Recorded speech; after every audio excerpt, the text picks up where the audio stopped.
So we're happy to have you guys here today. Karin, welcome. Rick, welcome. The virtual stage. Thanks for having me, David. Of course. Thank you so much. Well, good afternoon, everybody, and welcome. But Karin, I should say good evening, right? Right. You are headquartered and reside in Israel. How are you today? I'm great. It's just starting to get darker here, so we're ready for the good evening. Well, good. Now, great job by Cynthia and Davina. And Lambert's brings me back. I had two kids that attended UT. Awesome spot. Go Longhorns. And hopefully we can all be there next year in person. Waiting for you. Karin, I've been looking forward to our talk since this is a TrendWatch Summit. I did want to tell our audience that soon they will learn that you are a true trendsetter in your own right. And we're going to have some fun over the next half hour. We're going to learn more about your business. Maybe we're going to hear a story or two about Snoop Dogg, correct? Yep. And then we'll take some Q&A and hear from our audience as well. So before we jump in, Karin, why don't you tell us a little bit about yourself and your background, get to know you a little bit, and then we can start talking business a little bit. Great. So I'm in the great business of marketing more than 20 years now, starting from the advertising and then went to the kind of the consumer packaged goods companies, being through innovation and branding and communication, and moving quite fast to global roles. I kind of fall in love with global marketing as it gives the opportunity really to learn and study cultures all over the world, to see what are the things that are similar in between cultures and to see what are the differences. And then the magic comes out when you combine these two. So this is something that I love in that term. And I've went through different industries. So from the food industry to the cinema industry, worked for Nestle, worked for Cineworld as the global head of marketing, and then to the toy industries with I was the VP global marketing for Tiny Lab, and joined SodaStream just a bit than 1 year ago, last February, as the global CMO, and kind of me and COVID came together, so we are good friends now, and that was a great start. Hell of a ride this year. Very exciting, and we'll talk more about it later on. Well, what impressed me about your background, it's varied from industry to industry, highly entrepreneurial, but also worked for large-scale enterprises, and we'll talk about that a little bit. But I know we had a really good prep session together. I'm gonna go off the grid for a sec. And I'm gonna start with a testimonial that I received last night, and I'm gonna read it to everyone because I think it speaks to your business and your approaches. This is the testimonial. I love SodaStream because it saves me money on seltzer that I would otherwise buy in the store, and it's better for the environment. I used to drink Free LaCroix every day at work, and since working from home, it's been a nice perk to make my own seltzer. Plus, I have all the add-ons to make flavored drinks too. I've had it for over 6 years now, and it still works flawlessly.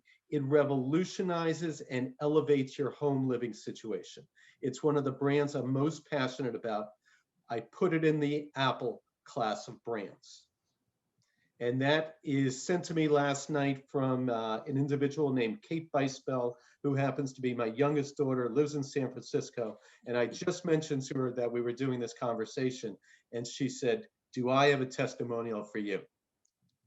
That's the best testimonial to start with. And I'm so happy to hear that. And I love the word revolution in the way that she talked about the brand, how excited she is about it. Because this is where we're at. We're here to revolutionize the way the world drinks, and on so many aspects that you've just mentioned. And I think that word symbolizes kind of the big thinking that you bring to the table. But let's stay on the word revolutionize, because not only does it speak to your marketing and your product, but it also speaks to Israel to some degree at the moment. Because if you read the Wall Street Journal over the weekend, and I think this is a very important, relevant topic on a very macro level, more than 55% of Israelis over 16 have been vaccinated. In a sense, that is a revolution. So what is the secret behind that success that speaks a little to the Israeli mindset, the sway of politicians, but also the power of the citizens. Right, right. And I will focus on the power of the citizen and the culture, the kind of Israeli culture of agile thinking, really thinking outside of the box.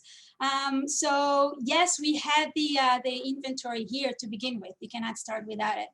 But then really the willingness to do that, to get unvaccinated, to change, to just kill this virus as soon as possible, and to do whatever is needed to do that with kind of a sense of urgency on that. And all the clinics that provided it, they said, okay, we have the elderly people that will be the first one in the queue, obviously, and they will get the vaccine. But once you open the box of vaccine, there is the expiration hour, right? Mm-hmm. So they said to all the citizens, you are welcome to come, stay in the line. We're not promising anything, but if we have any leftovers, and obviously they had, then you can just go ahead and be vaccinated in the leftovers from the same hour. And this is how it works. So this was kind of not going by the rules, but kind of respecting them, and then thinking outside of the box to see how can we vaccinate more and more people as fast as possible. And this was part of this kind of secret sauce of the success here. Well, it's a great testimony, but I thought an interesting factor, and this speaks to data, is that the Israeli government did a deal with Pfizer, I believe, to get the supplies. They would give Pfizer access to the medical data behind the usage. So there was a quid quo pro in that. And I think, again, it speaks to data in today's world that we're going to get into today as well. So that is a great story. So with that as a backdrop, COVID, you started the job right at the beginning of the pandemic. And it's, as you documented to me, it was quite a journey. But what was the consumer behaviors that you learned during that time that influenced how the company acted, shifted marketing, and the nuances between the countries that you were marketing to? So, it was a perfect storm, right? Getting into that. But what was beautiful about that is my belief also always is that you have to act, not get into a survival mode when there is a crisis. So, and this is how we adopted things here, also at SodaStream, from all perspectives, from the factory to the markets to the marketing. And in marketing, it was actually kind of even leveraging this sense of urgency, this situation, to just accelerate the thing that we need to do as to be better marketers. So really understanding what is the consumer sentiment, what do they need, what do they feel, but do it very, very fast so we can adapt the offers and the communication also very fast. And doing that within the kind of strategic guidelines. And this is something that I think will stay with us, all marketeers, in the long run. So it's kind of this thinking of when we have radical times and radical changes, this call for radical marketing. And that means that, yes, we need to build for the future. We have these strategic guidelines, but within these guidelines, we need always to adapt. The consumer will change very fast. And the window of adaptation is also getting shortened. So we need to adapt very fast. And this is also what we did here during this period. We tracked the trends that were kind of starting to evolve. And we did it. We were in a doing phase. And things that were successful, we just continued to do that. Things that were not, and we monitored it all the time, we said, okay, now we learned that this is not the time. So this is really kind of the base of what we did in terms of marketing during the COVID time.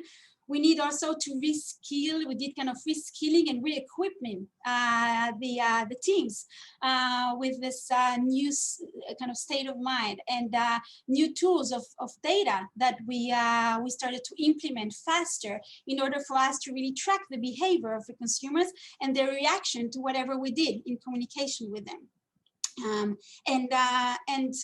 And you see also the impact on the business on very, very fast during times like that.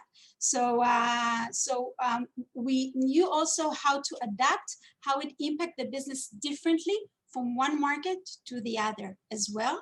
And that was very interesting because while COVID-19 was really global and is still a global thing where all of us experience the same situation, still there are some differences of what people need in different countries and how do they behave in the category, specifically with us in the beverage category, how do they react in different markets, and then also to think how to localize during this time the things that we're doing with the consumers. Well, that brings up an interesting point, and there's a lot there to unpack. But you are a global organization, and I'm sure you have global North Stars that guide your organization. But how do you think local, act global? How is that actually executed? Differences between Europe, the United States, a particular country in Europe versus the United States, et cetera. How do you deal with those nuances and subtleties that probably can make the difference between success and failure? Right.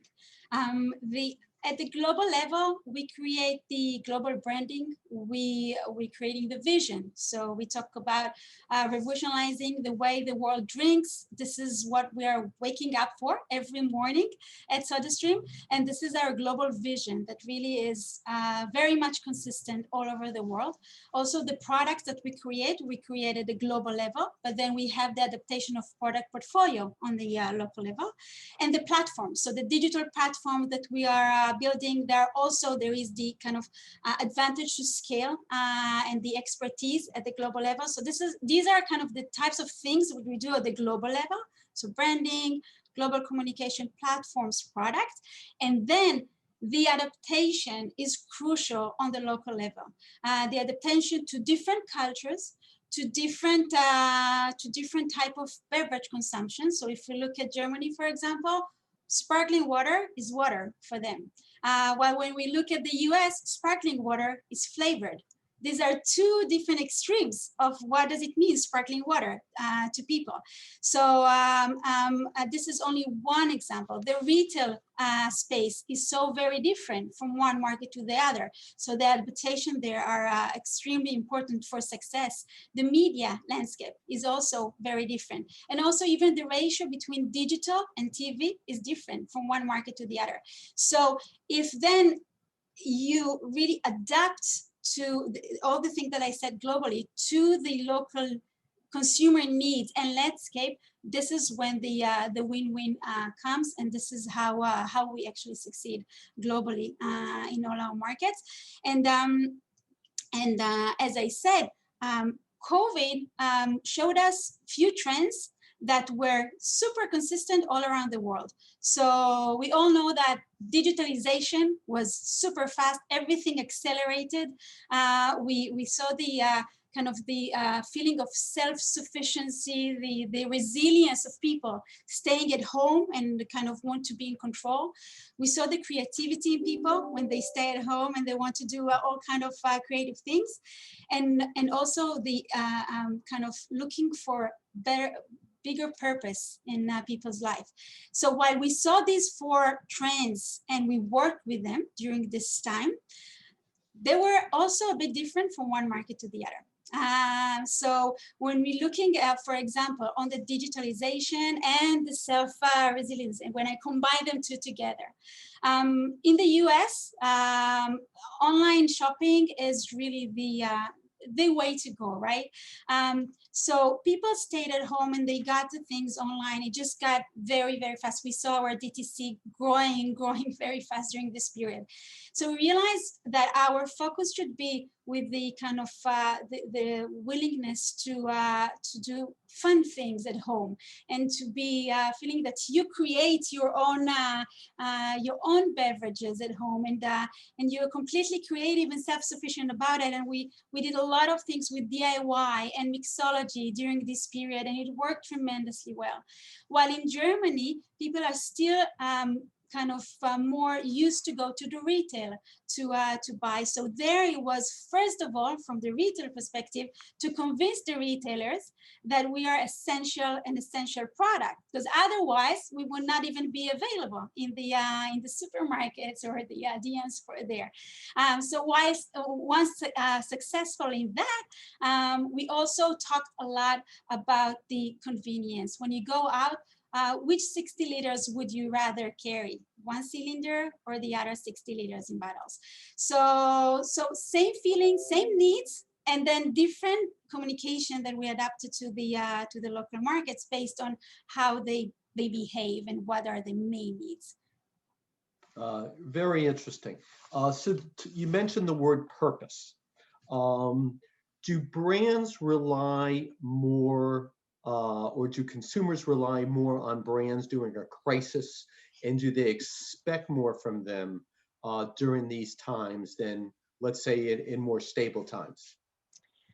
You know, when the pandemic started, we didn't know what the feeling about the purpose of environment of sustainability will be like, because we were all in kind of a survival mode in the personal life of each one, and then we started to see some signs pretty early that people do care even more about the environment and about bigger causes than just how do I protect myself on the health perspective. And one of the interesting things was that for us, for SodaStream's Earth Day, which happens to be on April 22nd, is kind of our holiday where we really celebrate our cause. And in 2020, that was the peak of the first wave of the pandemic. Everything was ready. We had a huge campaign for Earth Day and activation and everything. And we were really debating whether we should go with our activation or not. And then we decided that we definitely need to deliver this message across the world of protecting the planet, but we just switched it. In 2 weeks, we changed the whole campaign. I can try to share with you the video that we aired in Earth Day that was completely different from what we were trying. So as the backdrop, you changed this whole campaign up in 2 weeks based on your consumer feedback, data, etc. So you came to the table decisive. Yes, definitely. And seeing that really all the communication at this time was stay home in order to be safe and also make sure that all the others are safe. So I will show how this campaign came through. All right, so let's go to the video, Karin.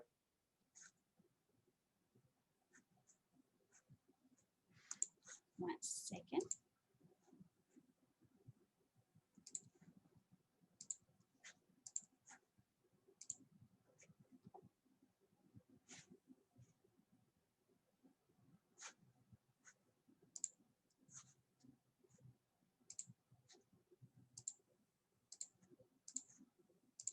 Here we go. I see trees of green, red roses too. I see them bloom for me and you, and I think to myself, what a wonderful world.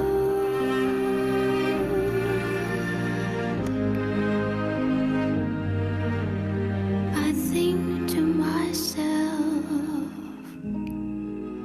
what a wonderful world. What a wonderful world.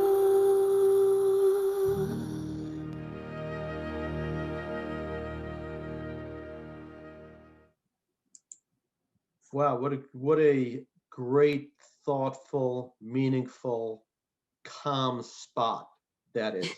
You know, it's got a serene quality to it at a time of incredible volatility, and clearly speaks to a lot of what you're all about, from the environment to the home to empowerment. So, and that's incredible. 2 weeks. Yes, yes. And I know that when I came in the evening home, when we went live, I've showed it to my kids. And even in English, it's easy to see. And they were so touched by it. And they're young, 12 and 11 years old. And when I saw their faces, I knew that we did the right thing, in addition to all the feedback that we got. Yeah, and cinematically, it's beautifully executed. So well done. So that really does speak to the whole notion of innovation that drives your company. Your company's over 100 years old, and innovation manifests itself in many ways, right? The culture, the product, the creative. Did a little research. Did you realize that one of your early campaigns was "Get Busy with the Fizzy" in the UK? Yeah. Got a nice little ring to it, right? But it's fun. But it does speak to your heritage to some degree also, right? Talk about how innovation permeates the organization. And let's talk about it from product. And then we got another creative execution that we want to speak to, because I know the audience wants to hear about Snoop as well, because that brings a smile to people's faces. So let's talk about innovation. So as you said, innovation comes in so different ways. So obviously from the product, SodaStream created the category, and as such, you always need to see what the next phase is. So always to kind of innovate by yourself, not even wait for a competition to come in, but think what's the next things. And this is the way we think here all the time. And if it's innovation in the machines that we're launching, and we just launched last summer a duo machine, and we do it talking about market by market. We're doing gradually according to what is needed for market. So we did it first in Switzerland and in Austria, a machine that also gives you the option to sparkle both glass bottles and the reused plastic bottles. And if it's the big innovation in flavors that we're doing, so we're looking at the full system of SodaStream. So it's once you buy a machine, you're getting into a new way of living. It's a completely different way of consuming your beverages. So all the consumables that comes with that, and we've launched Pepsi flavors in Europe and in Australia, and just recently we've launched in the US the bubbly brand. So the bubbly drops, which is a huge success, where really it also fits with the audience of the two brands. So we work collaboratively to get this kind of win-win to the consumers. Really, when two brands that relate so much to the same audience come together, it's much more than two. So it's a 1 + 1 equals really, really much more than that. And we're always looking at what are the consumers' needs in that, and where can we create value in addition to the innovative ideas that we have here on the table. But in addition to the products, the innovation comes also in many areas of platforms that we're creating. So the DTC that we have, and we are actually launching more and more DTC sites in more markets. And during COVID, by the way, we've launched earlier than was planned more DTC sites in more markets because of this rapid digitalization and the need of the consumers.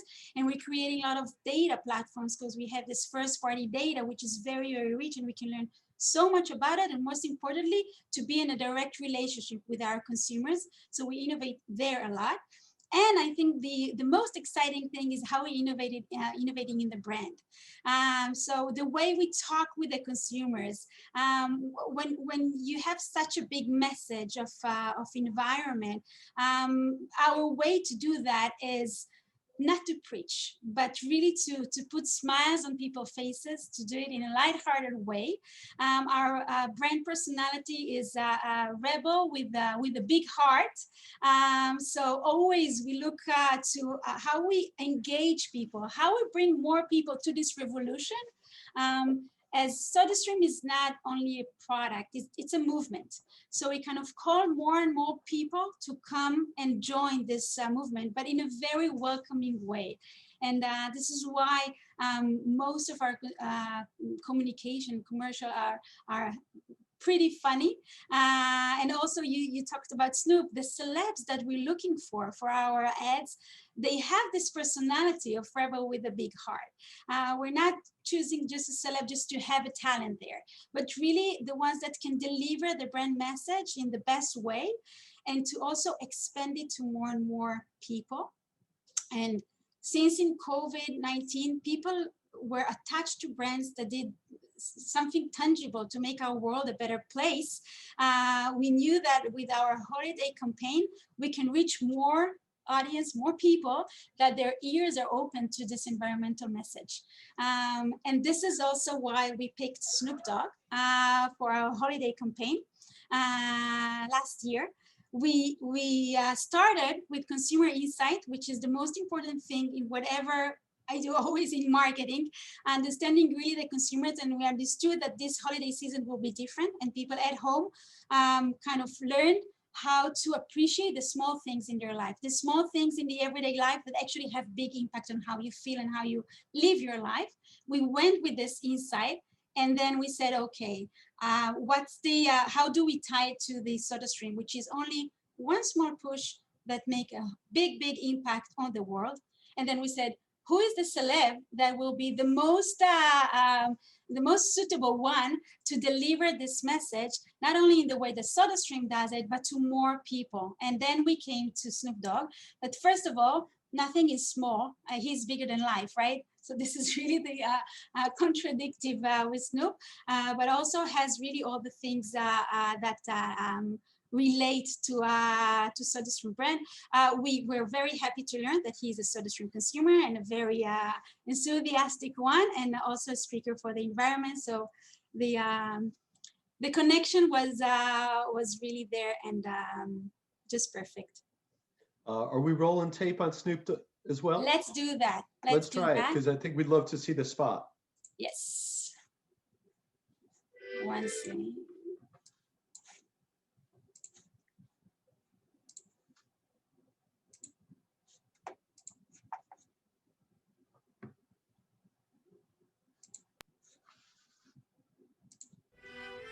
Many people ask me, Snoop Dogg, how come you always so happy? It's fairly simple. I believe the small things are the most meaningful. Yeah, the small things. So this year, instead of throwing a big holiday party, I enjoy a simple dinner with my family. Hey, no screens. I'm in school. I'm watching your old music videos. That's education right there. Yeah, think small. Since we had to cancel our culinary trip, I enjoy a little baking right here at home. Fresh. The small things. And I don't need to start a nature relief fund to help save the planet from plastic waste. I simply enjoy fresh sparkling water with a nearly extinct friend. Think small, baby. Love you, brother. By the way, one SodaStream bottle can save... 1, 2, 3, 4, 5, 6, I don't know, thousands? Yeah, thousands of single-use plastic bottles. So who's thinking small now? Gotcha. I just saved the planet.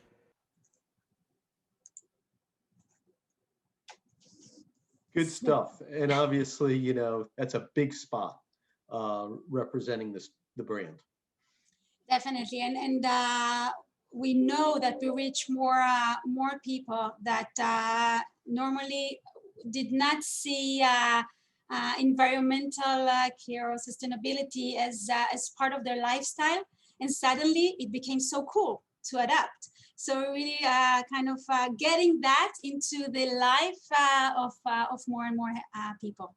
And on our chat line, I'm seeing comments like SodaStream rocks the world. That was so cool. Love it. So you can see you get some positive consumer feedback that I know you've already gotten in the past. Were you able to meet Snoop, or were you separated because of the pandemic at this time? So we shot the ad in LA. There was people from my team traveling from Israel to LA. I was with the other part of the team here in Israel watching live the shooting until 4 a.m. in the morning here in Israel. So it was virtually done in that way in a crazy COVID time. But I did get this, if we can see, the Snoop Dogg signature on a SodaStream bottle.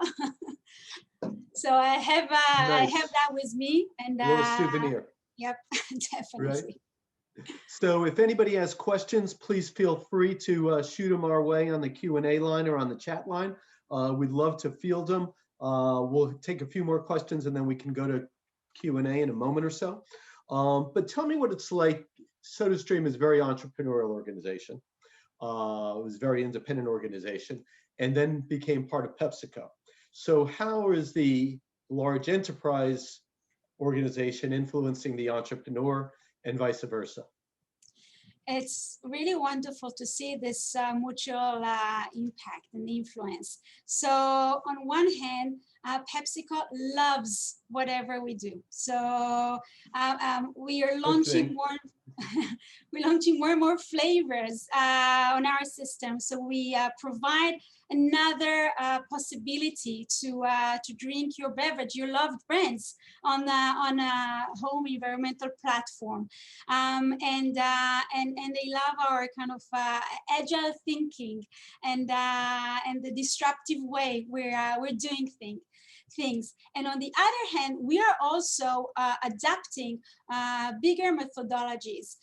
One of the things that were very important when I entered into the role was really to implement the consumer centricity way of thinking. So it was maybe a bit more product centric and then moving to a consumer centric way. So during the COVID, while we're doing all these 2 weeks things and the fast adaptation, we also build for the future. So we implemented new platforms to get more data, to have segmentation abilities, and to be with marketing automation also with us being able to communicate very fast in a very personalized way with our consumers. And also we invested a lot in our insights and analytics capabilities during this period. And PepsiCo loves the way also that we are evolving in that way. So while we're very agile, doing things very fast, and especially doing kind of really trying and doing and in a very disruptive way, we are very much building for the future and already enjoying from this new platform, new capabilities, a complete new skill set and talent set even, and mindset that we are now implementing here. And how important are your partnerships during this time, whether it's with creative organizations, media organizations? I sense you like to do a lot of efforts in-house, but how do you define those partnerships and make them work for you? So we have lots of partners at the global level. We work with the best talents in the industry, and my belief is that you really have to choose the most suitable talent for your project. So we were not working with one agency, but rather really with each project, tailoring to the one that is most suitable. But we have partners that are going with us since many years. And on the media aspect, in the markets level, because media is more execution through the markets, we're working with the media agency since long periods. Obviously, there are changes when needed based on the growth, because we're growing very, very fast. So sometimes there is a need to change that, but the relationship with our partners is crucial for our success. So I'd like to close before we get to Q&A with 1 or 2 personal questions that you can answer. What are the brands do you admire and why? I admire brands that stay true to what they believe in. So brands like Ben & Jerry's, brands like Patagonia, they won't zigzag. They will just focus on the thing that they believe in. I love also the Oatly that came with a very disruptive way entering the US with their unique product. So really brands that having a very clear vision to them, a purpose. So I think purpose is a must today. You know, in the past it was yeah, can we add that to our brand values or not? In SodaStream, it was always there. Today, it's a must. People are looking for that within brands, and I always admire the brands that had that, stayed true to that, communicated that, and wanted to spread their belief and their values to more consumers to adapt it. And for the young marketers in the audience, what advice would you give them on a career path, the right moves to make? What would be some of your career advice for those up and comers? So first of all, variety. So try different things. Life is very long, and you have all the time to really try different things and to work in different. If marketing, that's the thing, then within marketing, it's so big and magical. So try product innovation and communication and digital marketing and data scientists. So really try everything, because this is how you grow, and always be true to what you do. Feel that you are connected with the brand. When we market something, when you wake up in the morning and you say, "Wow, I'm so happy that people just buy what I've marketed," then the connection will take you even through challenging times. So these are kind of the two big things that I give as an advice. And always what I give to all the people that work with me is listen. Listen, first of all, to the consumers, because everything starts with them. Listen to your peers, because they always know much better when you talk with many. And listen to your managers and what their vision is. And listening will make you a better marketer, manager, professional in whatever you do. Great advice. And listening is a skill that can be applied to any business, role. Here's one question from our audience. Can you give us a little sense of where the product may have applications in other beverages? And are you thinking about anything specifically in the beer category? So obviously a beer lover reaching out to you and wants to know if there's ways that the product could be applied. There was a try in the past in SodaStream a few years ago, but right. Today we're just not marketing alcohol. In the future, I don't know, but we're not marketing alcohol, and this is why we don't have beer today on our platform. And any other product innovations? One last question before we throw back to David. Any other product innovations or twists, more flavors that we can expect down the road? One more question from the audience that was just thrown at us. You'll definitely see more flavors in more markets, and you'll see more great innovation in terms of machines, and looks also for the special edition we have for Earth Day and also for the Pride Month later on this year. All right, great preview. Good to see David back. David, would you agree? And on behalf of Brand Innovators and Cadent, Karin, I wanted to thank you very much. It's been a real pleasure. And David, would you agree? Karin, in her own right, is a rebel with a big heart. Absolutely. I love this session. This discussion was great. I love that ad. I mean, like you said, it was so calming and peaceful and like puts you in that mind frame, right? It was almost like a little meditation earlier that you played. No, but this was fantastic. I got to say, a couple years ago, I tried personally to make a carbonated cold brew coffee. So I brewed like overnight in the fridge cold brew, and I did it in seltzer, thinking like this is going to be great, like it's carbonated by itself, and it was the worst thing I've ever made.